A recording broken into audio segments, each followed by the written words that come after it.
KC Laboratory. Sponsored by Emprise Bank.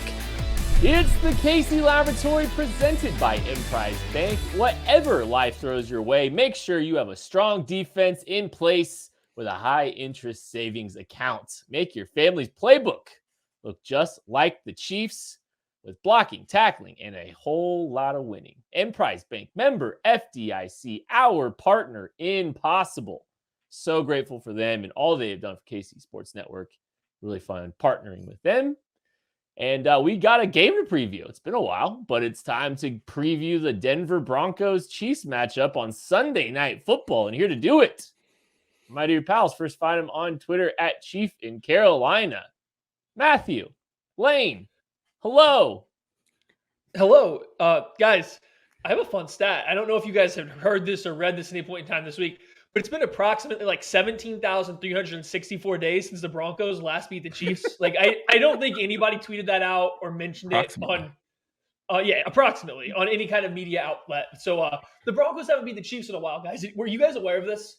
No, not at all. I also wasn't aware that both the Broncos and the Chiefs have won a Super Bowl since the last time the Broncos beat the Chiefs. So, yeah.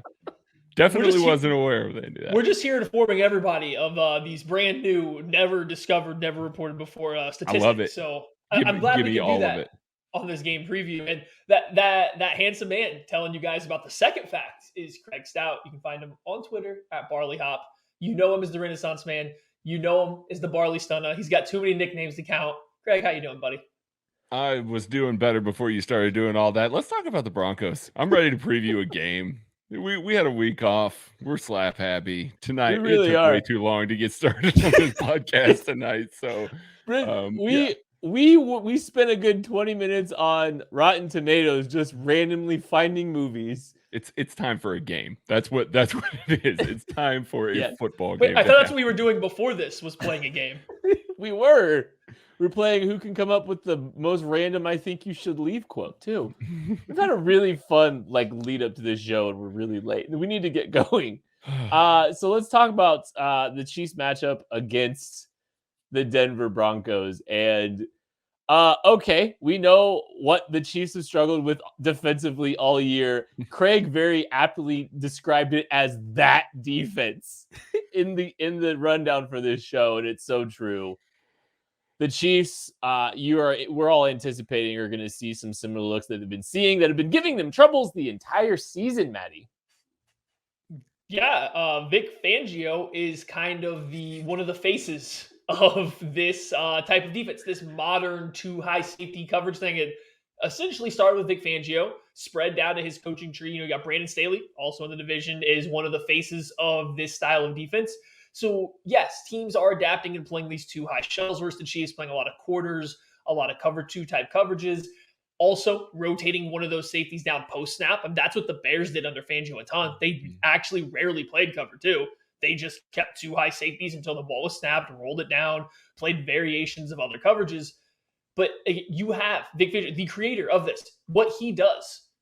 And he gets to do that against the Chiefs with no repercussions. He doesn't have to change anything for this game. He doesn't have to dig into his bag. He doesn't have to find new plays. He literally just gets to run his defense that he was going to run no matter what. That's not great. That's not great for a Chiefs team that hasn't been great against that style of defense. Denver Broncos defense played the Chiefs relatively well last year. That was probably where some people got the idea from to keep trying it this year, was watching how that Broncos team played the Chiefs.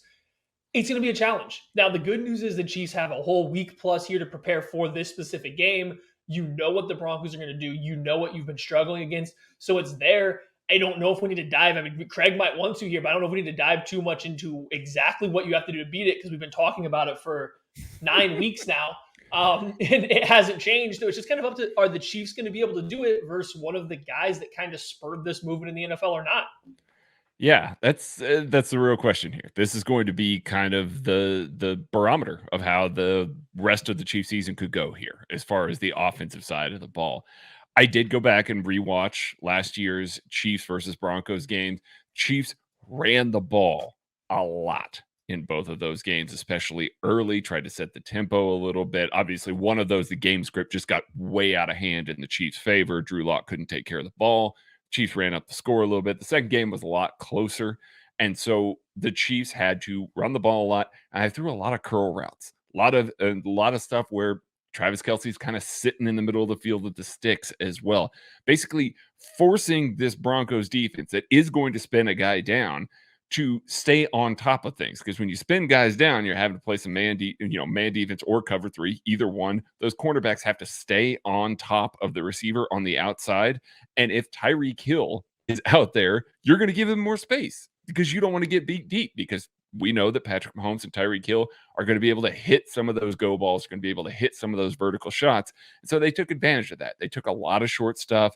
Patrick Mahomes threw a lot underneath until the Broncos started blitzing. And then they started trying to open it up a little bit in the vertical side. Wasn't really able to hit it too terribly much.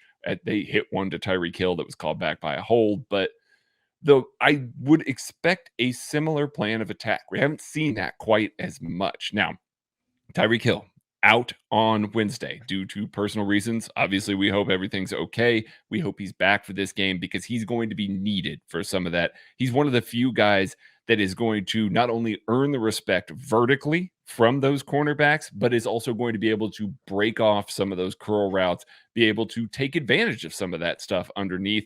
I think that that's what they got to do. Just consistently move the ball and then execute in the red zone. They did not do that last year against this team. That's what they got to do when they come up against some of that stuff. So I think the game plan is there. They just got to execute it a lot better than we've seen them execute their game plan so far this season. Yeah, and I mean they kept Tyreek Hill under 10 yards per reception in the week 12-13 game that they played. So, they did a really good job. He had a play with a long of 30 yards. So you take that away, it's 5 catches for 28 yards beyond that. That's even lower. So, they were kind of a team that was showing, keep the lid on this team and force them to throw a little bit short. Mahomes still threw for 318 yards and a touchdown, but whatever. But yeah, I mean, this is the first step, and we spent the last couple of weeks talking about this is the first game and the first step and getting to prove that you can, maybe defeat this look and show an ability coming out of the bye week to improve. And that's really the hope here. This is I know this is going to be a big one for Maddie specifically, because Maddie's, very much in the see it to believe it kind of thing. And, this is a big barometer for them because this is still a good defense. This is still a good defense that they're going up against. And they've given some teams some fits this year for sure. Okay, Maddie. Fun fact. Go. Real quick. Fun fact. Last year, despite scoring over 60 points against the Denver Broncos, the Chiefs starting offense only scored 3 touchdowns against them. Mm-hmm. They only scored 4 total offensive touchdowns. One was a Chad Henne in garbage time of the first game because there was a defensive touchdown and a special teams touchdown in the game. But the Chiefs starting offense specifically didn't put up a ton of points against the Broncos. And it's kind of hard to say that when they win one game 43-16. Like, you don't know what's going to happen on some of those drives where they didn't get a score. It was interesting to see this offense. Some of the stats look pretty good. Obviously, the score of one of the games looks really good, but the offense still didn't have a ton of success actively putting points and especially touchdowns on the board versus a bend, don't break style of defense that has been giving the Chiefs a lot of trouble this year. All right. One of the areas of the field that Chiefs are going to attack if the Broncos are able to keep a lid on this Chiefs offense is the linebackers, and there are some new faces there, Matthew. Yeah, it's interesting because the Broncos linebacker group over the last couple of years has been a lot of Josie Jewell and Alexander Johnson. They're very good linebackers, but both of them are probably better run defenders than coverage linebackers. These two guys, even though they're out there on the field in coverage reps for the Broncos over the past, they've been taken advantage of, but the Chiefs weren't able to do it a ton in the matchups. Now, Travis Kelce did have a big game against them last year in the second game. I think when Tyreek Hill got held down, Travis Kelce had a huge game, but he was still beating up on defensive backs the whole time. So the linebackers haven't been exploited by the Chiefs. And this year, they don't have those guys. They don't have these veteran linebackers that the Broncos have had for the past 3-4 years. They have a rookie in Baron Browning, and then a guy they traded for mid-season and Kenny Young are playing 100% of their linebacker snaps right now. Now, Kenny Young, I think, has played relatively well these last couple of weeks. He's got a little bit more athleticism than the aforementioned Jewell and Johnson. He can move around a little bit better. Baron Browning's a freak physically, but these guys are still new to the system. Baron Browning, he wasn't great in coverage at Ohio State. They used him as a blitzer more than they did in coverage for this reason. He's just an athlete. these guys can be attacked. You're not going to know the system as well as the other linebackers. They're not going to be ready for what the NFL is throwing at them. So I expect the Chiefs to come out with a lot of window dressing, a lot of pre-snap motion, a lot of crossing routes. They're going to try to confuse these two guys that are new to the system, one of them new to the NFL, make them prove that they're ready to be cover linebackers at this next level, because as of this point, I mean, they really haven't done that at this point in time in their NFL careers. I mean, Kelsey's hitting these guys with the dream shake multiple times. Like it's happening, and they're gonna bite on that first shimmy, and he's gonna be open. He does it to good players, he does it to players that have seen him. He does it to Derwin James, who's seen him play countless times. So I mean, it's a real test for those guys. Kenny Young playing really well, especially against the run. He's been really, really good. They've actually played pretty well against the run as of late, as those two guys have gotten integrated. But yeah, like Maddie said, you're going to be able to take advantage of them. You're going to be able to offer some of these situations, put a lot on their plate, make them diagnose, make them work within this Fangio system that is complex, because there could be space. You got to open up some space there. They got two excellent safeties back there. They're really good safeties. Either one of those guys can spin down and make a play and leave the other one in single high. So you want to create that space, create that misdirection, and open up the middle of the field so you can take advantage of that for Travis Kelce, for Byron Pringle, for Demarcus Robinson. Hey, maybe Clyde Edwards-Helaire on an angle route, please, if we could. We'll see here, but I do think I know, probably not. It's been asking for it for 2 years, and we haven't seen it yet. So I do think that this is probably the part of the defense that I would be most sure that the Chiefs are going to attack and try and really focus on, to put a lot on their plate and make them overanalyze what they're doing. I love the idea of utilizing a lot of motion. I mean, like, oh, wow, the Chiefs using motion, real original. But this could be where some of the jet stuff really comes in. Especially, you might try to get some tells from the safeties too. If you try to get some of those, they use some of those ghosts, some burst ghost kind of motions across the field to try to see if they can get some of the safety rotation indicators. This could be another week where they do something similar, where they're going to burst Tyreek Hill past, the quarterback, like they're running a jet, trying to get some, motion or, some tells there. It could be the same kind of thing. It really could. Okay, so the Browns. I said the Browns. The Broncos pass rush. Orange team. First three letters are bro. I mean, give me a break. Bro oranges. The bro oranges. Good pass rush. Bradley Chubb back. This is a group that's formidable.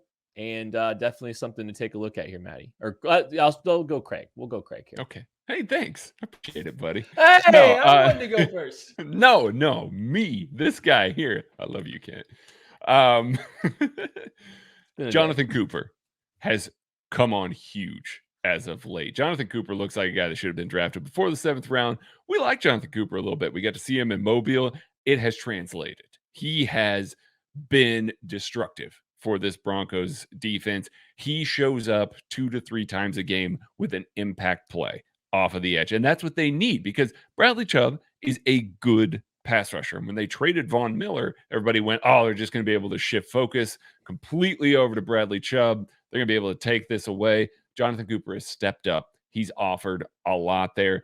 I do think that you're going to see some out of Draymond Jones as well. I think he's having a pretty good year as well.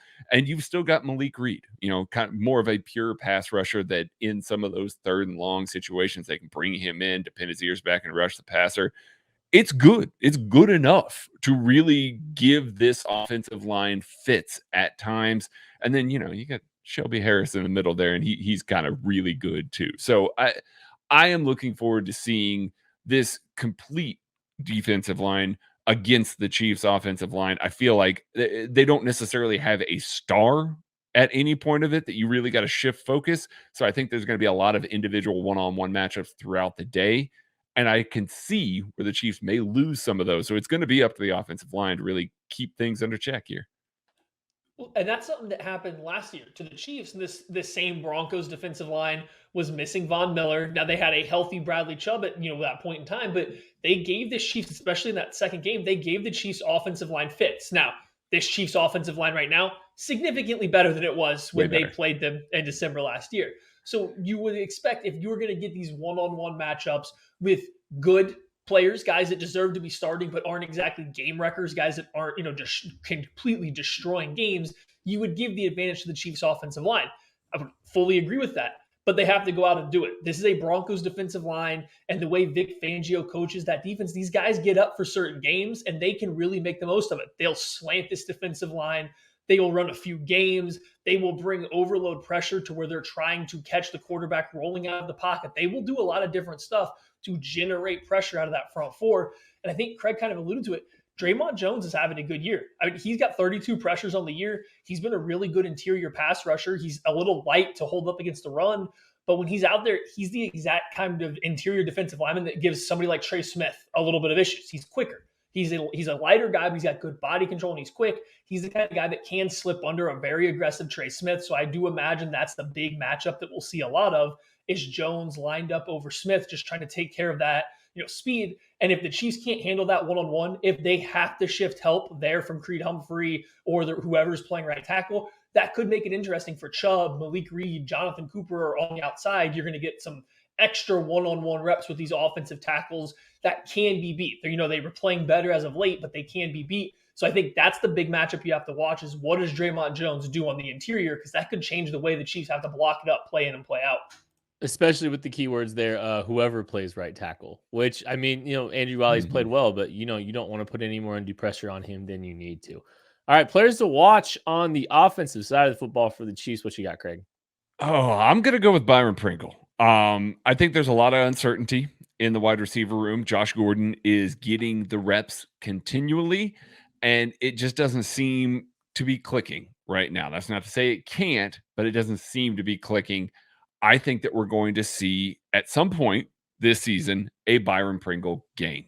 And I think that this has as much chance as any to be one. The Chiefs leaned on Sammy Watkins in some of these games against Vic Fangio, against these types of defenses at times, really beaten underneath, using his body well, plucking the ball out of the air and converting some of these slants, taking them a little farther, gearing up.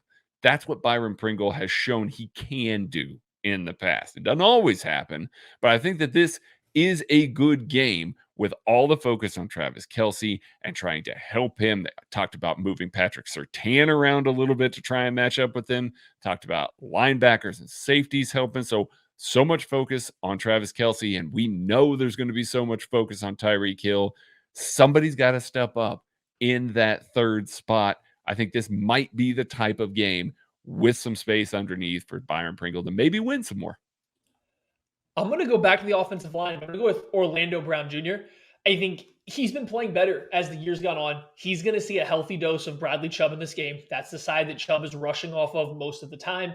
If Orlando Brown Jr. can come out and have a big game, if he can come out and handle, the Broncos essentially best pass rusher one-on-one throughout the entire game, if they can allow the rest of the offensive line to play 4-on-3 the whole time, maybe help whoever's at right tackle, help Trey Smith if he ends up beating it, whatever it may be, that's going to go a long way in allowing the Chiefs to do what they want. I think we all kind of remember Bradley Chubb. He was all over Patrick Mahomes in that second game last year. He was making it difficult, not just getting pressure, but getting his hands up on some footballs, making throwing lanes very difficult, rushing plays.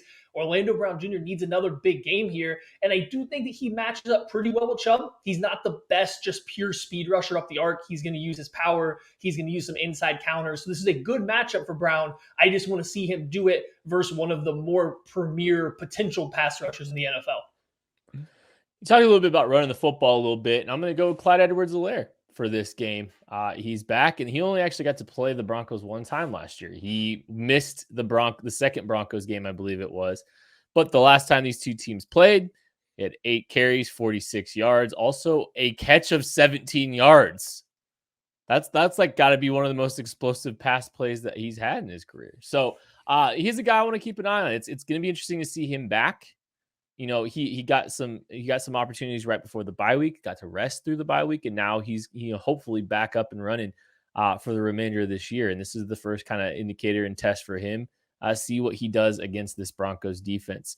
All right, let's talk about the Chiefs defense now. It is time for Craig Stout's favorite segment of the entire week, I think. So yeah, it's the Derek Johnson It's the Derek Johnson thing that you do every week. What are we kidding? Yeah, it's true. Let's talk about the running backs for the Denver Broncos. They got a pair of good ones, Craig.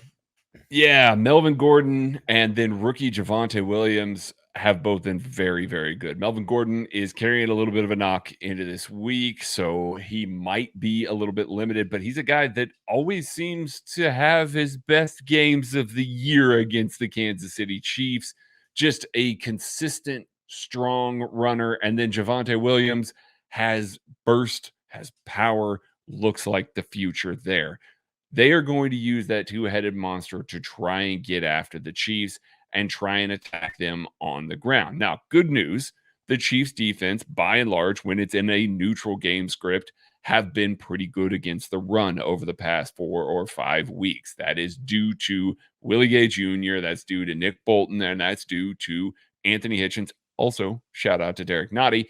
So it's up to those guys to slow them down initially, because these guys, they do a really good job of getting them into space, getting them up to the second level, and that's where they're most dangerous, especially Javonte Williams. He is capable of running through linebackers and running through safeties to get that extra yardage. So they are going to try and get these guys into space as much as possible. The Broncos have the NFL's, they have top 5 rankings when running at the edges of the defense, when running off tackle. So this is going to come down to the Chiefs' defensive ends, the Chiefs' defensive tackles, making sure that they stay gap sound up front, shut that B gap, shut the C gap, make sure that these guys can't get ahead of steam, because they are going to run through people at the second level if they get there.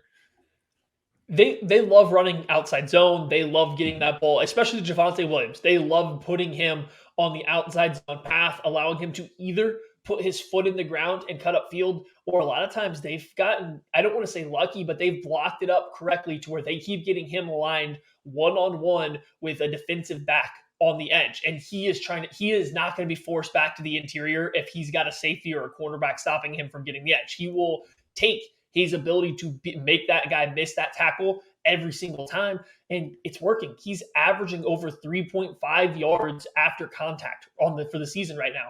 So if you are going to have success stopping this run game, you do need to force it back inside. It's a little dangerous to over pursue. I think we all remember Derrick Henry busting that big run from the Chiefs as they over pursue on an outside zone where he just cuts it back. But the way the Broncos like to run this, the way Javonte Williams especially, Melvin Ingram's a little bit more sound. They're a little bit more varied with him in there as the rushing attack. But Javonte Williams, get to the edges. Don't leave him one-on-one. I know the Chiefs corners are really good tacklers, but I just don't play with fire like that. Get those linebackers out there, open their hips up, run to the sideline. He's not the fastest running back in the league, so Willie Gay, Nick Bolton, these guys should be able to match him to the edge as long as they are playing to pursue him that far. You're going to have to do that. Don't let this team get outside, because that's where that rushing game gets really dangerous.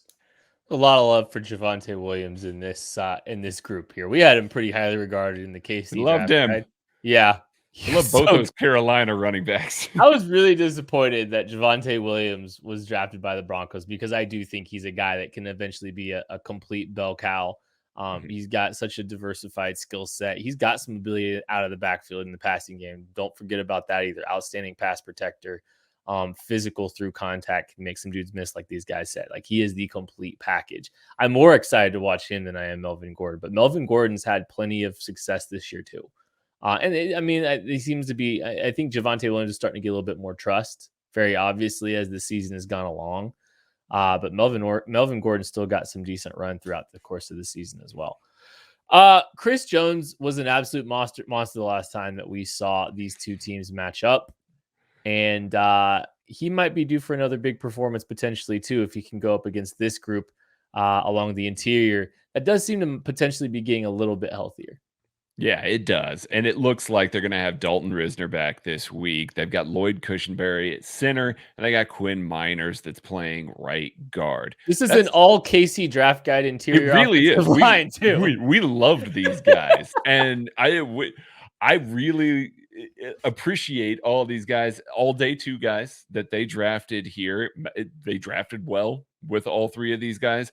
But suffice to say, they haven't been quite as good, I think, as even the offensive linemen that the Chiefs have drafted this year. So I do think that this group has the potential to get destroyed by Chris Jones. I mean, obviously, he destroyed Zach Martin. These guys aren't Zach Martin. So I'm looking forward to seeing if this Chris Jones that we have seen over the past 4 to 5 weeks is the one that we're going to get out of the bye as well, because this Chris Jones is a game wrecker. Like, he alters and tilts the field in the Chiefs' favor. If he can get into the backfield, penetrate, and ruin rushing lanes, if he can get into the backfield and rattle Teddy Bridgewater is awful when he is rattled. He's really struggles there. You're going to have to move the pocket a little bit. That's going to be something that fits in with the defensive ends, the defensive, the guys that could blitz off the edge. It just benefits the Chiefs in so many ways. I'm looking forward to Chris Jones going up against these guys that we liked, but guys that I feel like are primed to get taken over, just like our good pals at Macadoodles are primed to take over the Kansas City liquor market.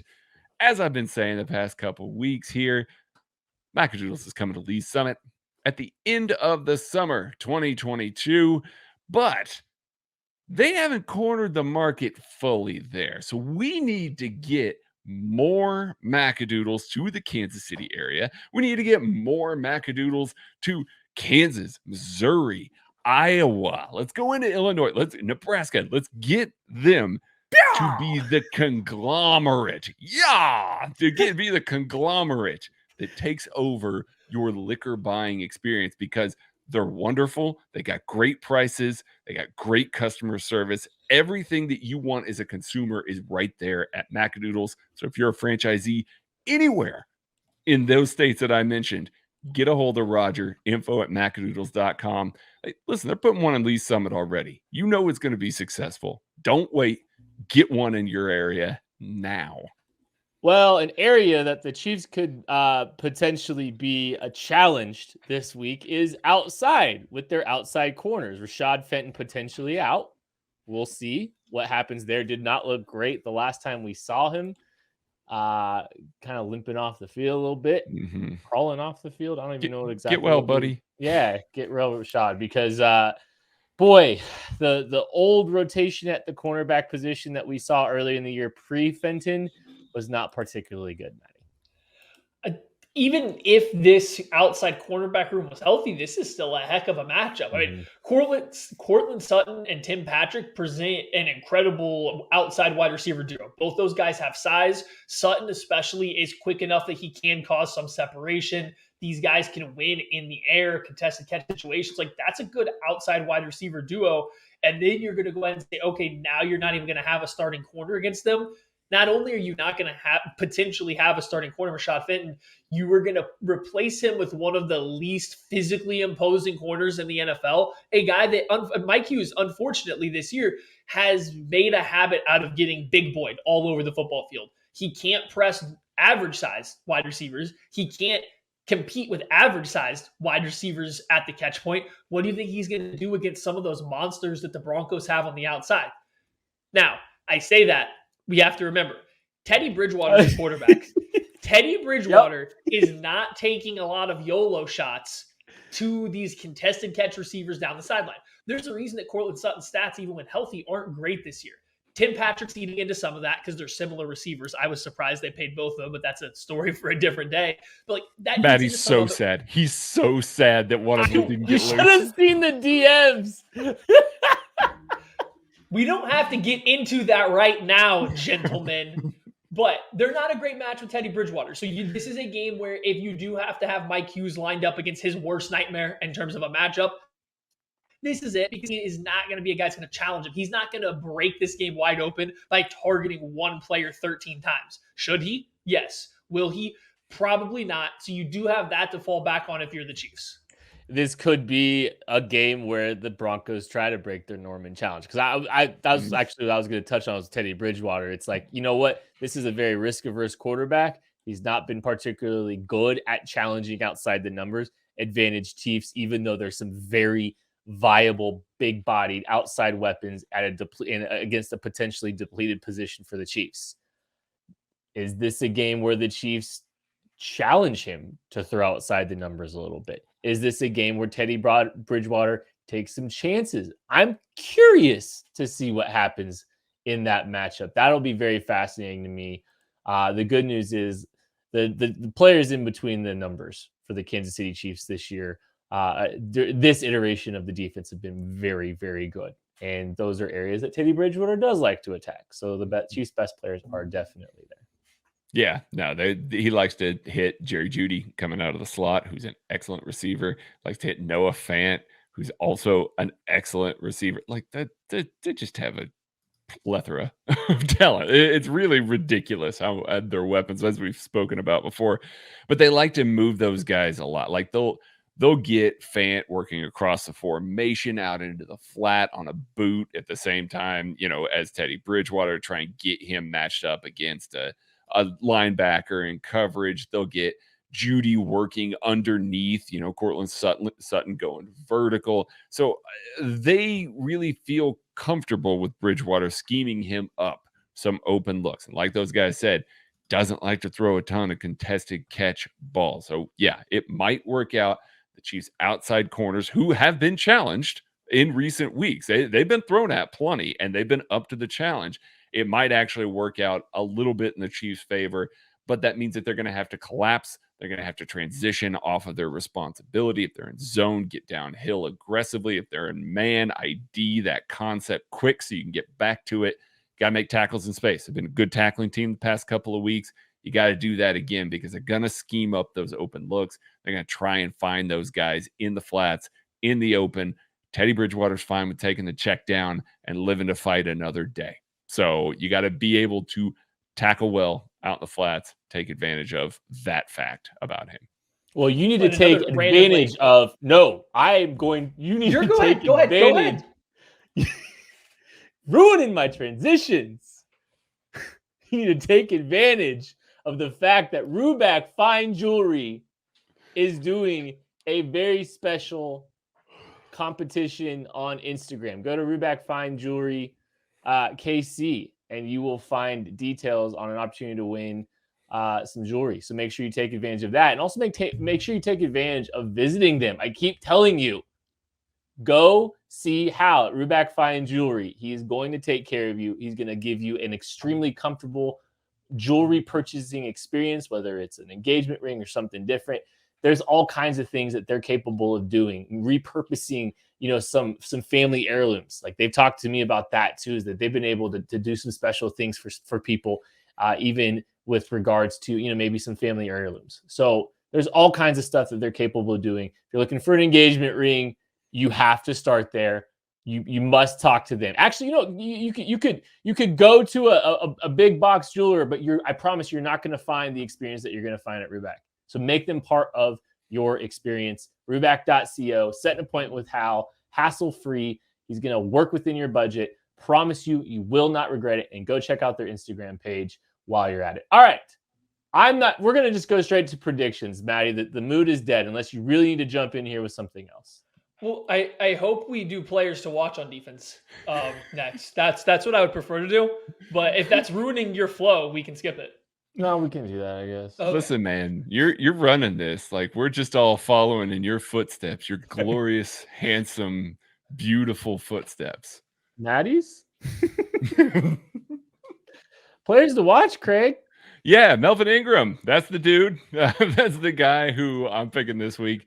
Since Melvin Ingram's been here, obviously, the defense has made quite the turnaround. He's been a contributor to that. Not the full reason necessarily, but a big contributor to that and everything he's done. And it's not just because they're moving Chris Jones inside because of him. He's got a 7% pressure rate since he's been here. That's good. He's done a good job of getting after the pressure or getting after the passer. And then on top of that, they're allowing only 3.7 yards per carry when he's on the field. And that kind of lines up with the good run defense as of late, but they don't get worse when he's on the field and he's out there at defensive end. I have a feeling they're going to ramp him up. As it stands right now, Mike Dana is getting less and less snaps. Alex Okafor has been a rotational piece kind of all season long, guy that they just have there in case of emergencies. So Melvin Ingram is going to probably get closer to the snaps that Frank Clark is playing. And if those two guys are on the field constantly, there is always a chance that one of them is going to break something loose, make an impact play, make a play behind the line of scrimmage, and get ahead of the sticks for the Chiefs. So that's my player to watch because I want to see him coming out of the bye, another week that he had to study the playbook and make sure he's on the field more. I think he's one of their best 4 defensive linemen, and I hope he's in there going forward. Teddy Bridgewater is a very risk-adverse quarterback. Teddy Bridgewater makes the safe throw. As I was going to say earlier, Noah Fant is a sub 4.5 tight end who has had like 6 targets over 10 yards in the past month of football. That's how risk-adverse Teddy Bridgewater likes to be with the football. That's what this offense is. But when things don't look good for Teddy, when he's not seeing the field cleanly, when he's rushed, when he's a little panicked, that ball sails a lot. He overthrows guys a lot. That's one of his big knocks. He's a risk-adverse quarterback, but on a bad day, he throws a very interceptable football. I'm looking at Tyrann Mathieu having a big game. I think that he's going to be the safety that's going to be rolling down most of the time when the Chiefs do go with a single high safety. I think you see that a lot against this Denver Broncos team who doesn't throw vertically. He's going to be rolling down. He's going to have a huge role in the run game. Like we talked earlier about how these running backs are playing really well. They like to get to the outside. You are going to need safeties to play the run. That's most likely going to be Mathieu, who's going to be spinning down a little bit more than Thornhill. But I think he gets his hands on a football, or at least will have his opportunity to get his hands on a football. That pass rush starts hitting a little bit. Chris Jones has a big game. Melvin Ingram has a big game. Teddy feels a little flustered. There's going to be some floaters thrown. And I think we're due for a landlord interception. I think it comes this week against the Denver Broncos. You know what? I think we're going to get an interception from Tyrann Mathieu. And I also think we're going to get an interception from the second best player on the defense last time we saw this team, L'Jarius Sneed. And second best player on the defense last week is saying a lot because Chris Jones was outstanding. Oh, yeah. So yeah, I mean it's no slight to L'Jarius Sneed. I think he's getting his hands on the football. I think he's a problem in the slot in the areas of the defense or the defense that Teddy Bridgewater wants to attack too. I think both of those guys are getting their hands on a football. How about that? I like this. And give me L'Jarius Sneed as my player to watch. I enjoy watching him in every aspect of the game. Every coverage, run game. He's a joy to watch. And that's who I'm going with. Prediction time. Craig. Are we ready for predictions? I'm ready for predictions. Kent, is it cool if I go to predictions? Or should we just skip them all together? We could. Okay. We all know where this is going. My prediction for this game, I think it will be a little bit of tough sledding for the Chiefs offense. This is a good Broncos defense, and it is something that the Chiefs don't handle particularly well. Even if they come out with a good game plan, I still think at a certain point, Fangio is going to adjust, and it's going to get to be a little bit of tough sledding again. I do think that the Chiefs, with their opening script, plus maybe a few more plays, have enough in the tank to build up some scores, get ahead, and force this Broncos into a little bit more of a pass-heavy script, taking Melvin Gordon and Javonte Williams out of the game a little bit more. That is beneficial to the Chiefs. But I do think the Broncos are going to hang around. I got a game that's a 10-point game here. Chiefs win 27-17. I think the Chiefs come out of the bye week with something to prove. I think that there's been a lot of talk about where the Chiefs are right now, what they have done, what they haven't done. There's a lot of stuff boiling up. I think the Chiefs, you could see it especially against the Raiders. I think you could see it defensively against the Cowboys. The offense, was up and down, but there's something that the swag's coming back. These guys are feeling themselves on the football field, in the press room afterwards. I imagine that's carrying over to practices and stuff like that. But I don't think there's going to be a lack of intensity. There's still too much negative news whizzing around all over their heads in front of them 24/7. So I do think I've always called them a front-running team. When things are going well, they play better. I don't mean that as a slight. They're just a team that piles on the good when there's good there. I think the defense continues to build on that. I think they are really feeling that right now. They're just going to keep stacking up and play a great game.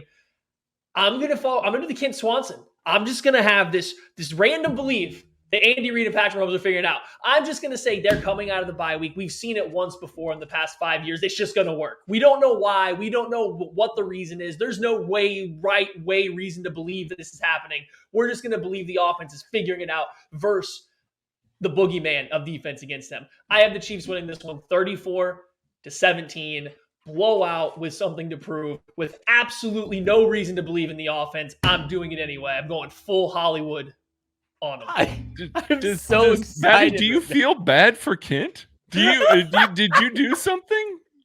Was I not around for something that you slighted him with and you're trying to make it up to him? No, Craig. He just knows. He knows what's about to happen. He feels it too. I just wanted us all to have blowouts to tempt the fates. Oh, man. You acknowledged it. Look. I'll have what Maddie's having. 30-14, Kansas City Chiefs win. That's going to do it for the KC Laboratory. Thank you so much for listening. Thank you so much for watching. We really appreciate y'all. Be sure to check out the KCSN live post-game show right after the Chiefs beat the Broncos. We'll catch you later.